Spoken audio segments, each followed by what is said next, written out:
الله الحمد لله نحمده ونستعينه ونستغفره ونؤمن به ونتوكل عليه ونعوذ بالله من شرور أنفسنا ومن سيئات أعمالنا من يهده الله فلا مضل له ومن يضلله فلا هادي له ونشهد أن لا إله إلا الله وحده لا شريك له ونشهد أن سيدنا وسندنا وحبيبنا وشفيعنا وكريمنا ومجيبنا ومولانا محمدا عبده ورسوله وصلى الله تعالى على خير خلقه محمد وآله وأصحابه وأزواجه وذرياته وأهل بيته وبارك وسلم تسليما كثيرا وأرسله بالحق بشيرا ونذيرا وأخبره تكبيرا أما بعد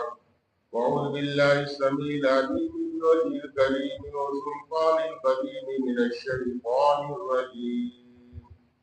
بسم الله الرحمن الرحيم قال الله تبارك وتعالى في القرآن المجيد العزيز الحميد يا أيها الذين آمنوا لا تلهكم أموالكم ولا أولادكم عن ذكر الله ومن يفعل ذلك فأولئك هم الخاسرون وقال الله تبارك وتعالى وذكر فإن الذكرى تنفع المؤمنين وقال الله تبارك وتعالى واصبر نفسك مع الذين يدعون ربهم بالغداة والعشي نہیں تیرا نشیمن قصر سلطانی کے گنبد پر نہیں تیرا نشیمن قصر سلطانی کے گنبد پر شاہی ہے بسیرا کر پہاڑوں کی چٹانوں پر ہمارا کام ہے راتوں کو رونا یاد دلبر میں ہمارا کام ہے راتوں کو رونا یاد دلبر میں ہماری نیند ہے محو خیال یار کو جانا تمنا درد دل کی ہے تو کر خدمت فقیروں کی نہیں ملتا یہ دور بادشاہوں کے خزینے میں معزز نوجوان ساتھی اور دوستوں اللہ تبارک تعالیٰ نے ہمیں اور آپ کو اعمال بنانے کے لیے دنیا کے اندر اور آخرت کے اندر قرآن کے آیات قرآن کے اذکار کلمات تسبیحات بہت کچھ عطا فرمایا ہے تاکہ انسان کی زندگی انسان کا عملی زندگی بن جائے اور اس عملی زندگی کی وجہ سے اس کی دنیا بھی بن جائے اس کی آخرت بھی بن جائے دنیا کے اندر آنے کے بعد اللہ نے بہت سارے انبیاء کرام کو مقبول فرمایا صحیفے اور کتابیں ان نبیوں کے ساتھ نازل کیا اتارا لیکن ہمارے آخری نبی محمد عربی احمد مصطفیٰ صلی اللہ تعالی علیہ وسلم جو خاتم النبیین ہے خاتم المرسلین ہے رحمت للعالمین ہے آپ کو قیامت تک کے لیے آخری نبی بنا کر بھیجا گیا اور آپ کے ساتھ اور آپ کو بڑی ضخیم پاک اور صاف کتاب بھی عطا کیا گیا جس میں قانون خداوندی ہے جو دنیا کے لیے اور آخرت کے لیے سبق ہے اور اس پر عمل کرنا ضروری ہے قرآن نے بار بار تنبیہ فرمایا اور ہر موڑ سے تنبیہ کیا انسان جن چیزوں سے غافل ہو جاتا ہے اور جن کی وجہ سے غفلت ہوتی ہے اس کا بھی قرآن نے تذکرہ کیا اور قرآن کے اندر اللہ نے جو ہے اعلان فرمایا ایھا الذین آمنوا لا تلھکم اموالکم واولادکم عن ذکر اللہ اپنے ذکر و اذکار کے سلسلے میں اللہ نے فرمایا اے ایمان والو اے کلمہ لا الہ الا اللہ محمد رسول اللہ کے پڑھنے والوں، ایسا نہ ہو کہ تم اپنے مال اپنی اولاد کی وجہ سے ہلاک کر دیے جاؤ۔ معلوم ہوا انسان کی زندگی میں اور دنیا کے اندر ہر انسان کی دو چیزوں کی طرف زیادہ خواہش اور رغبت ہوتی ہے۔ ان دونوں چیزوں سے بناؤ بھی ہے، دونوں چیزوں سے بگاڑ بھی ہے، یہ قرآن نے کہا ہے۔ اگر ایسا نہیں ہوتا تو قرآن اس کا تذکرہ نہیں کرتا، اس لیے قرآن نے کہا لا تلہکم، ایسا نہ ہو کہ تمہارے مال تمہاری اولاد تمہیں ہلاکت میں ڈال دے، ہلاکت کی طرف لے جائے۔ کیوں کہا گیا؟ اس لیے کہ دنیا کے اندر ہر انسان کا مزاج ہوتا ہے، ہر انسان کی خواہش ہوتی ہے میری اولاد ترقی یافتہ ہو جائے، مجھے دنیا کے اندر مال موال خوب مل جائے، اور ہر انسان اپنی ترقی کا سبب انہیں چیزوں کو سمجھتا ہے۔ اس کی اولاد ہو جائے، مال مل جائے، گاڑی ہو جائے، بنگلے ہو جائے، زمینیں ہو جائیں، دکانیں ہو جائیں، کاروبار ہو جائے، یہ ساری چیزیں ہیں جو ان کا انسان کی خواہش ہوتی ہے، اور اس خواہش کے ساتھ ساتھ وہ اپنی ترقی سمجھتا ہے۔ اسی کے اندر ہماری بڑائی ہے، سرفرازی ہے، مزیدی ہے، یہ ساری چیزیں ہیں، اور اسی میں انسان غافل ہو جاتا ہے۔ اس لیے کہ اللہ نے تمہیں جو بنایا ہے، پیدا کیا ہے، اس کا ایک مقصد ہے، اور مختصر وقت کے لیے پیدا کیا ہے۔ ایسا نہیں ہے انسان پیدا ہوا ہمیشہ ہمیشہ دنیا کے اندر رہے گا، نسل در نسل اس کی چلتی رہے گی، ختم ہوتی رہے گی، لوگ آتے رہیں گے جاتے رہیں گے، ایک دن وہ آئے گا کہ قیامت بھی آ جائے گی، سب کچھ مٹا دیا جائے گا، کچھ باقی نہیں رہے گا، جس کو قرآن نے کہا کل من علیہا فان ویبقى وجہ ربک ذو الجلال والاکرام، ساری چیزوں کو فنا کر دیا جائے گا۔ یہ پہاڑ، یہ بڑے بڑے پہاڑ، یہ آسمان،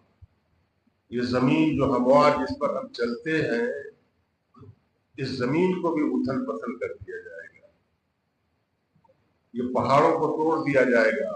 اذا السماء انفطرت واذا الكواكب انتثرت واذا البحار فجرت واذا القبور بعثرت، یہ آسمان کو پھاڑ دیا جائے گا، یہ زمین اذا زلزلت الارض زلزالها واخرجت الارض اثقالها، اتنا زبردست بھونچال آئے گا کہ زمین کے اندر جتنے مردے، دفینے، خزینے، جو کچھ ہے، سب کچھ خوف سے اور اس زلزلے کی تھراہٹ سے سب کچھ اوپر اگل دے گی۔ عجیب منظر ہوگا جس کو قرآن نے میرے دوست کو بار بار فرمایا ہے، اور متعدد صورتوں کے اندر، آیتوں کے اندر اس کا ذکر کیا، اسی وجہ سے کہ انسان بعمل بن جائے، ذکر والا بن جائے، اللہ کو یاد کرنے والا بن جائے، اللہ کی قرآن کی تلاوت کرنے والا بن جائے، اس کی سمجھ میں ساری بات آ جائے۔ اس لیے قرآن نے متعدد جگہ پر بار بار ذکر کیا ہے کہ انسان اپنے اعمال کو ایسا نہ دنیا کے اندر بگاڑ لے، اپنی خواہش کے اوپر چل پڑے۔ انسان جب خواہش کے اوپر چلتا ہے اس کے اندر بگاڑ آتی ہے، اور جب قرآن اور حدیث کے خواہشات پر، اس کے حکم پر، اس کے قانون پر چلتا ہے تو اس کی دنیا بھی سنورتی ہے، آخرت بھی سنورتی ہے۔ اس لیے قرآن نے جگہ جگہ تنبیہ فرمایا، اور قرآن نے کہا لا تلہکم اموالکم واولادکم عن ذکر اللہ، تمہارے مال تمہاری اولاد کے اندر تم اتنے مستغرق ہو جاؤ، اتنے ڈوب جاؤ کہ ان کی محبت میں، ان کے لاڈ پیار کے اندر تم قانون شریعت ان کو نہ بتاؤ، قرآن کی تعلیم نہ دلاؤ، اللہ کے احکام کو نہ بتاؤ، رسول کی سنت کو نہ بتاؤ۔ یہ ساری چیزیں اگر تم چھوڑ دو گے اور ان چیزوں پر عمل نہیں کرو گے تو تمہاری زندگی بگڑتی جائے گی۔ اس لیے قرآن نے تنبیہ کر دیا، بتا دیا، ان چیزوں سے باخبر رہنا اور قانون شریعت جو ہے اس کو اپنی زندگی میں لانا۔ وَمَن يَفْعَلْ ذَلِكَ فَأُولَٰئِكَ هُمُ الْخَاسِرُونَ۔ آگے قرآن نے کہا اگر تم ایسا کرو گے اور میرے حکم کو نہیں مانو گے، میرا ذکر و اذکار نہیں کرو گے، مجھے یاد نہیں کرو گے، میرا خوف اپنے دل کے اندر اگر نہیں لائے، اولئک هم الخاسرون، ایسے لوگ ہی خسارے اور گھاٹے میں۔ گھاٹا کیا ہے؟ دنیا کے اندر سب کچھ مل گیا، اس کو صحیح راستے پہ خرچ نہیں کیا، اچھی جگہوں پہ نہیں لگایا، صحیح استعمال نہیں کیا، یہ سب سے بڑا گھاٹا تو یہ ہے۔ لیکن جو اللہ نے زندگی دیا ہے، اس زندگی کے ایک ایک ساعت کا، ایک ایک موڑ کا حساب اللہ نے رکھا ہے، اس کو دینا ہے۔ جیسے گھر کے اندر جو گھر کا مالک ہوتا ہے، جو سرغنہ ہوتا ہے، جو بڑا ہوتا ہے، جس کی ذمہ داری میں گھر کا چلانا، اولاد کا چلانا، اس کو دیکھنا بھالنا، وہ کسی کے ذمہ کوئی چیز اگر کرتا ہے تو حساب بھی دیتا ہے، پیسے کا حساب، کام کا حساب، اٹھنے بیٹھنے کا حساب، کہاں رہتے ہو، کہاں جاتے ہو، کیا کرتے ہو، سارا حساب اپنی دماغ میں رکھتا ہو۔ ایسے اللہ نے ہمیں اور آپ کو جو ساری زندگی دیا ہے، اس زندگی کا ایک ایک موڑ کا حساب ہے۔ اس لیے آقا مدنی کریم صلی اللہ علیہ وسلم نے ایک موقع پر آپ نے فرمایا، قیامت کے دن اللہ جب حساب لے گا ایک ایک آدمی سے، یہ آدمی اس وقت تک اپنے ایک بھی قدم کو آگے پیچھے نہیں کر سکے گا جب تک چند سوالوں کا جواب نہیں دے دے گا۔ اس میں ایک سوال یہ بیان کیا گیا ہے کہ اللہ نے تم کو جو ساری زندگی دیا، جوانی دیا، خوبصورتی دیا، سب کچھ دیا، عمر دیا، جو بھی دیا، عمر 100 سال، 50 سال، 80 سال، اور شریعت کے نفوذ کے بعد جو تمہاری زندگی گزری ہے، عمر کے بارے میں تم نے اپنے عمر کو کہاں گزارا؟ ایک ایک آدمی کو اپنا حساب، میرے آقا محمد رسول اللہ صلی اللہ علیہ وسلم نے فرمایا، ہر آدمی کو اپنی زندگی کا عمر کا حساب دینا ہوگا۔ یہ حدیث ہے، جو قرآن ہے، آقا نبی کریم صلی اللہ علیہ وسلم نے فرمایا ہے، ہر آدمی اپنے گریبان میں جھانک کے دیکھے میری ابھی تک جو زندگی گزری ہے کس ماحول کے اندر گزرا ہے، کس حالات کے اندر گزرا ہے، ہم نے زندگی کے اندر کیا اچھے کام کیے، کیا برے کام کیے۔ ہر آدمی کو اس بات کا احساس ہوتا ہے، ہر آدمی کو اس بات کا احساس ہوتا ہی ہوتا ہے۔ برائی کرتا تو احساس ہوتا، اچھائی کرتا تو بھی احساس ہوتا۔ برائی کرنے سے دل رنجیدہ ہوتا ہے، اچھائی کرنے سے دل خوش ہوتا ہے، یہ پہچان ہے اس کی۔ تو اللہ سوال کرے گا اس کو عمر کے بارے میں، اور اسی عمر کے اندر جو بچپنا ہے، جوانی ہے، بڑھاپا ہے، پیدائش سے لے کر موت تک جو بیچ کی زندگی ہے، اس زندگی کے اندر اللہ ایک وقت اس کا جوانی کا دیتا ہے۔ اس جوانی کے اندر سب کچھ اس کا مکمل رہتا ہے، اس کی زبان، اس کے حالات، اس کی خوبصورتی، اس کا چلنا پھرنا، اس کا طاقت، سب کچھ مکمل ہے۔ تو خاص طور سے اللہ اس کی جوانی کے بارے میں سوال کرے گا، تم اپنی جوانی کو کس مشغلے کے اندر خرچ کیے؟ اپنی جوانی کو کس مشغلے میں خرچ کیے؟ خالی دنیا کے اندر لگائے، دکان پر لگائے، جھوٹ بولنے میں لگائے، ناکامیوں میں لگائے، کہاں کہاں لگائے؟ اس لیے کہ اس جوانی کی اللہ نے بڑی اہمیت دی ہے، اور اللہ ہی ہے جو بچپنے سے جوانی کی طرف لاتا ہے اور اس جوانی کو بڑھاپے میں بھی تبدیل کر دیتا ہے، اس کی بہت بڑی قدرت ہے۔ تو عمر کے بارے میں سوال، پوری زندگی کا سوال، اس زندگی کے اندر خاص طور سے جوانی کا سوال، اور اس کے ساتھ ساتھ انسان جو مال کماتا ہے، اب وہ تجارت سے ہو، جیسا بھی ہو، محنت سے ہو، مزدوری سے ہو، جو کچھ ہے، اس مال کو کیسے کمائے، کہاں خرچ کیے۔ اس لیے کہ زندگی کے اندر زندگی کے بنانے اور بگاڑنے میں مال کا بہت بڑا دخل ہے۔ انسان اگر مال کو اگر صحیح ڈھنگ سے استعمال نہیں کر پا رہا ہے، اس کی جوانی، اس کی عمر، اس کی زندگی برباد ہوتی ہے۔ اور اگر صحیح ڈھنگ سے اس کو خرچ کیا، جیسا کہ اللہ کے رسول صلی اللہ علیہ وسلم نے شریعت اور قرآن کے ذریعہ جو بتایا گیا، پھر اس کی جوانی، عمر، زندگی، بچپنا، سب کچھ، موت، حیات، سب کچھ اس کا بن جائے گا۔ اس لیے اللہ کے رسول صلی اللہ علیہ وسلم نے فرمایا، آدمی کو ان سوالوں کا جواب دینا ہوگا، اور جب تک ان سوالوں کا جواب نہیں دے گا وہ ایک قدم پیچھے نہ آگے ہٹ سکے گا۔ تو مال کا بھی بہت بڑا دخل ہے زندگی کے اندر، اس لیے مال کا کمانا، مال کا خرچ کرنا، کہاں خرچ کرنا، کیسے خرچ کرنا، حلال اور حرام کیسے تجارت کرنا، کتنا سچ بولنا، کتنا جھوٹ بولنا۔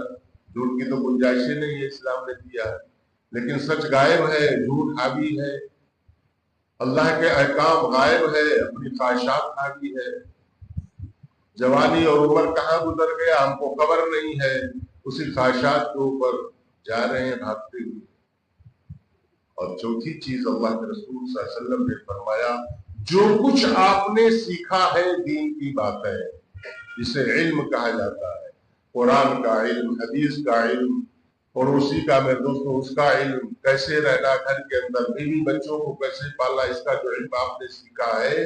اس چیز پر آپ نے کتنا عمل کیا۔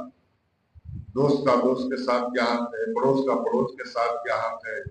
ایک غریب کے ساتھ ایک مالدار کا کیا حق ہے، جو مال آپ نے کمایا ہے اس کو کیسے اس کو آپ نے خرچ کیا ہے،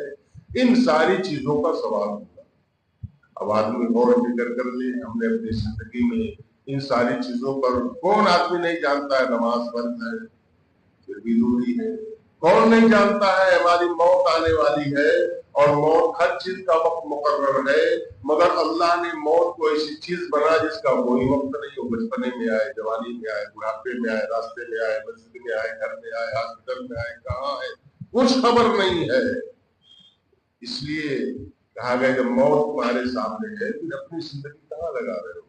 حدیث میں ہے کہ افسوس ہے، ایسے علماء نے، بزرگوں نے لکھا، صوفیاء کرام نے، افسوس ہے اسی زندگی پر کہ جس کے سامنے موت ہے اور موت آنی ہے اس کا یقین ہے، پھر بھی دنیا کے مشغلے میں ایسا مشغول ہے کہ اللہ کے احکام کو چھوڑ بیٹھا ہے۔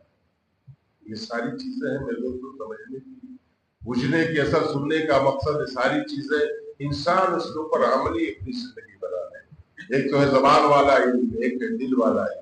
زبان کا جو علم ہے وہ صرف سننے سنانے کے لیے ہے، مگر وہ علم جب دل کے اندر اترے گا، وہ دل والا جب عمل ہوگا، وہ کامیابی کی طرف انسان کو لے جائے گا۔ اس لیے بار بار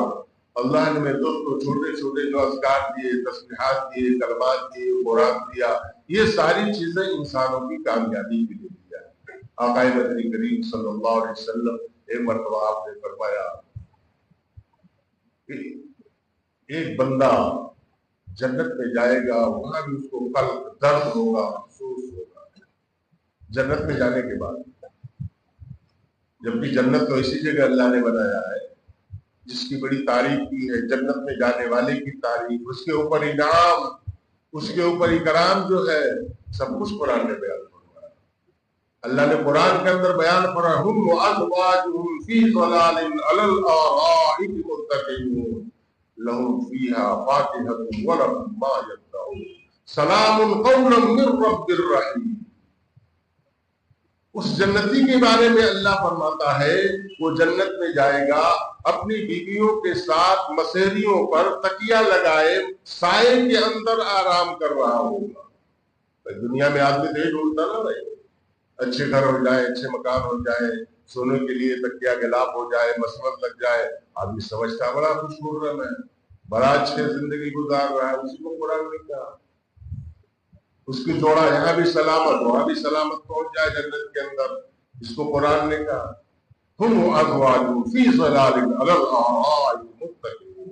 لهم فیہا فاکہۃ ولہم ما یدعون۔ اللہ اس کی تعریف بیان فرما رہا ہے، اے بندہ میں نے تجھ کو جنت کے اندر داخل کیا، سب کچھ تیرے لیے میں نے دیا، جنت میں تیری میں اپنے خواہشات کے مطابق دنیا میں حکم نافذ کیا، میری جو خواہش ہے اپنی خواہش کو چھوڑ کر میرے حکم اور میرے خواہشات کے مطابق زندگی گزارو، تم کو میں جنت میں داخل کرنے کے بعد تمہاری خواہشات کے مطابق سب کچھ دے دوں گا۔ اب انسان کا دنیا میں جیسے امیر کی خواہش ہوتی ہے سب کچھ اللہ اس کو دے دیتا ہے، تو امیر غریب کی بھی خواہش ہوتی ہے، مگر ان خواہشاتوں کو اپنے سینے میں دفن کر کے اس دنیا سے اللہ کے ذکر و اذکار کو لے کر کے، اللہ کے کلمات کو لے کر کے، اللہ کے سامنے میں دوستوں قرآن کو لے کر کے، رسول کی سنت کو لے کر کے، رکوع اور سجدے کو لے کر کے اور نماز کو لے کر کے، ذکر کو لے کر کے قبر میں دفن ہو جاتا ہے۔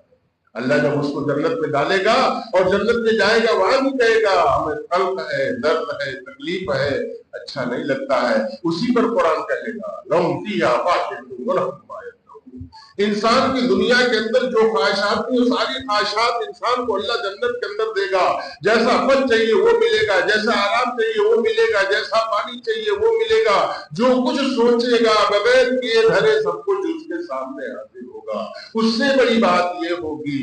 کہ قرآن نے کہا سلام قولا من رب الرحیم، وامتازوا اليوم أيها المجرمون. ایک جنتی کو جنت میں داخل کر دیا جائے گا، اللہ کی طرف سے فرشتے ان کو ملنے ملنے جائے گا، اور جو بھی ان کے سامنے سے گزرے گا ہر ایک طرف سے اللہ کی طرف سے ان کو سلام سلام کا میرے دوستوں خوشخبری دیا جائے گا، سلامتی کی اس کو دعا دیا جائے گا، اس کے لیے پیغام ہوگا سلام قولا من رب الرحیم۔ یہ ایک جنت میں جانے والے بندے کا، ایک ذکر کرنے والے کا، اللہ کے کلمات کو پڑھنے والے کا، اس کا یہ مقام اللہ بیان کرے گا کہ اللہ کی طرف ان کو سلامتی کا پیغام دیا جائے گا۔ اور اس سے بڑی بات یہ ہوگی کہ جیسے یہاں اچھے بھی برے بھی ساتھ میں رہتے ہیں، بروں کو دیکھ کر کے اچھے لوگوں کو تکلیف ہوتا ہے، دکھ ہوتا ہے، کچھ کہیں تو جھگڑا ہوتا ہے، اللہ فرماتا جنت میں ایسا نہیں ہوگا، وَامْتَازُوا الْيَوْمَ أَيُّهَا الْمُجْرِمُونَ۔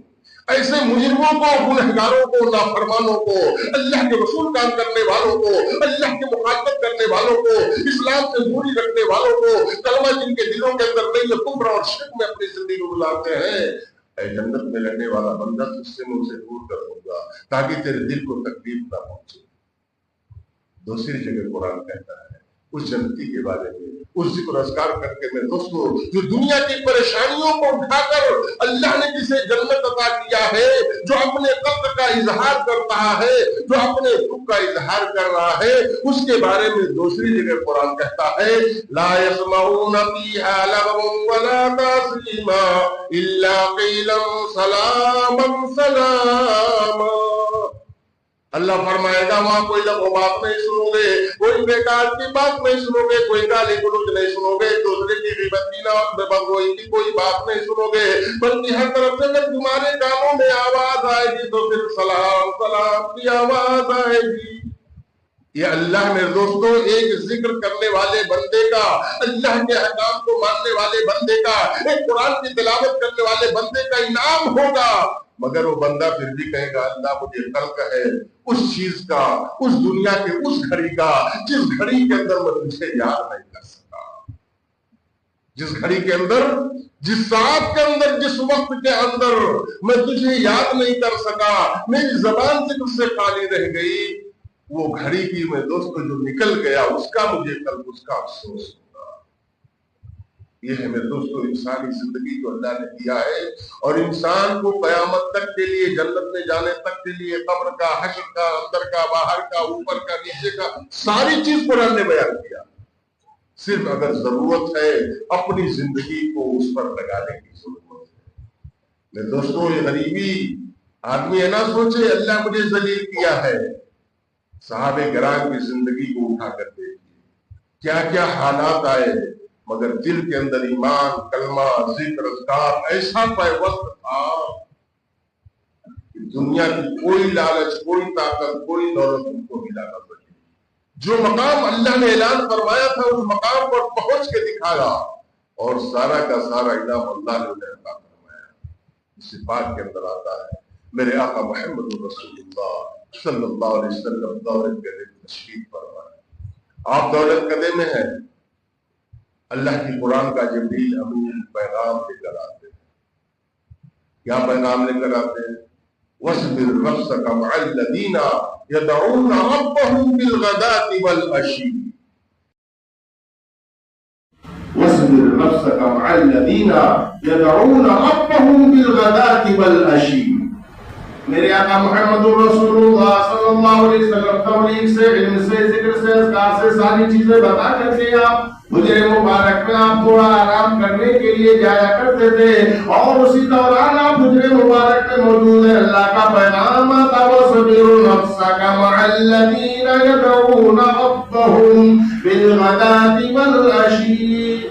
میرے آقا محمد رسول اللہ صلی اللہ علیہ وسلم کو اللہ کی طرف سے پیغام آتا ہے، آپ ان لوگوں کے پاس جائیے اور ان لوگوں کے پاس بیٹھیے اور ان لوگوں کے پاس جا کر کے آپ رکیے۔ دنیا کو حکم ہے تم نبی کو ڈھونڈو، ہر ایک کو حکم ہے تم نبی کو مانو، ہر ایک کو حکم ہے تم نبی کی راہ پر چلو، نبی کی سنتوں پر چلو، مگر آج اللہ کا پیغام آیا ہے اے میرے نبی آپ ان لوگوں کو ڈھونڈو جو تمہارے ذکر اذکار میں، جو میری یاد میں، جو میری اپنی فریاد لے کر کے مجھے یاد کرتے ہوئے مسجدوں میں کسی کونے میں بیٹھے ہوئے آپ ان کو تلاش کرو اور ان لوگوں کے کے لیے بیٹھ گیا ہوں، بیٹھنا ضروری سمجھو، اس لیے میرے آقا محمد رسول اللہ صلی اللہ علیہ وسلم کے پاس سے بیٹھا یہ قرآن کی آیت کا نزول ہوا، حضرت جبریل امین پیغام لے کر کے آئے، میرے آقا محمد رسول اللہ آپ لوگوں کو ایسے لوگوں کو تلاش کرنے کے لیے چونکے گر گئے تو آقا مدنی کریم صلی اللہ علیہ وسلم کے حالات کو چہرے کو دیکھ کر کے آپ نے فرمایا ڈرو نہیں، اللہ کی طرف سے مجھے حکم ملا ہے تمہارے درمیان بیٹھنے کا، بتاؤ تمہارا عمل کیا ہے؟ آپ نے کیا پوچھا؟ تمہارا عمل کیا ہے؟ صحابہ نے کہا یا رسول اللہ بیٹھے ہیں، اللہ کا ذکر، اللہ کی بڑائی، اللہ کی قدرت، یہ جو کچھ چیزیں بنی ہوئی ہے غور فکر کرنا، اللہ کی بڑائی بیان کرنا، یہی چیز اور کچھ نہیں ہو رہا۔ اللہ کے رسول صلی اللہ علیہ وسلم نے فرمایا میں تمہیں کسی وجہ سے، اسی وجہ سے نہیں پوچھ رہا ہوں کہ تم پر لعن طعن کروں، میں اس لیے پوچھ رہا ہوں اللہ کا فرشتہ سید الملائکہ جبریل امین میرے پاس آئے تھے، مجھے یہ آیت لے کر کے آئے، تمہارے درمیان مجھے حکم ملا ہے، میں جاننا چاہتا تھا تم کیا ذکر و اذکار اور کون سی چیزوں پہ غور فکر کرتے ہو، کیا تم پڑھتے ہو کہ تمہارا تذکرہ اللہ فرشتوں میں عرش پہ کر رہا ہے۔ یہ مقام ہے ایک کلمہ پڑھنے والے کا، ایک ذکر کرنے والے کا، ایک تسبیح پڑھنے والے کا، اپنے اگلیوں پہ گنے، تانوں پہ گنے، جیسا ہوگا مسجدوں میں آنے کے بعد آدمی اپنا مزاج، اپنا دل صرف اللہ کی طرف لگائے اور اپنی زبان سے، دل سے محمد کو شکر ادا کرے، ذکر والی زبان بنا دے اور اللہ کی یاد میں اپنی ساری چیزوں کو میرے دوستو جب تک رہے، یہاں لغویات، بیکار کی باتیں، دنیا کی باتیں نہ کیا کرے، قبلہ رخ بیٹھ کر اللہ کے ذکر و اذکار میں لگا رہے۔ ایسے لوگوں کے لیے، اس لیے کہ اللہ تمہارے کپڑے کو، لباس کو، جسم کو، ساری چیزیں نہیں دیکھتا ہے، اللہ نے تمہارے دل کے اعمال کو، تمہارے زبان کے ذکر و اذکار کو دیکھتا ہے۔ اللہ تعالیٰ ہم اور آپ کو، میرے دوستوں، ہر ایک کو ذکر والی زبان بنا دے، شکر والا دل بنا دے اور زیادہ سے زیادہ اس پر عمل کرنے والا اور مسجدوں کی میرے دوستوں عزت کرنے والا، اس کا ادب رکھنے والا بنا دے۔